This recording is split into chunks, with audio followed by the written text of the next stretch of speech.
Nakabalik na po sa bansa ang OFW na nakuryente sa Jeddah, Saudi Arabia. Siya po yung nanawagan sa pamamagitan ng social networking site na Facebook para matulungan na makabalik sa bansa at makapagpagamot. Nakatutok si Ian Cruz. Matapos ang mahigit 2 taon mula ng makuryente sa Jeddah, Saudi Arabia, nakauwi na ng bansa ang OFW na si Alfredo Salmos. Sa social networking site, unang kumalat ang kanyang panawagan hanggang maitampok sa GMA News TV. Nakakuha siya ng exit clearance sa tulong na rin ng gobyerno ng Pilipinas at iba't ibang organisasyon sa Saudi. Naging madamdamin ng tagpo nang muling makita ng kaanak si Alfredo. Yung pagtapok ko sa bansa natin muli, pagkatapos ng halos 4 na taon, parang nababawasan din yung mga sakit na sugat ko. Dahil yung pagka nandun ako sa Saudi dati, lahat masakit eh.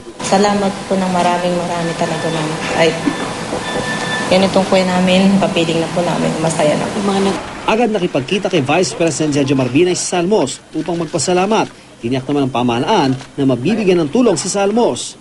Ang OY magbibigay sa kanya ng disability benefits na nakakahalaga ng 100,000 pesos kasi makita naman natin it's total disability. Ito yung mga pagkakataon, pakita naman natin yung utang na loob natin sa mga kababayan natin na OFW. No? Sa oras ng pangingailangan, hindi naman natin iiwanan.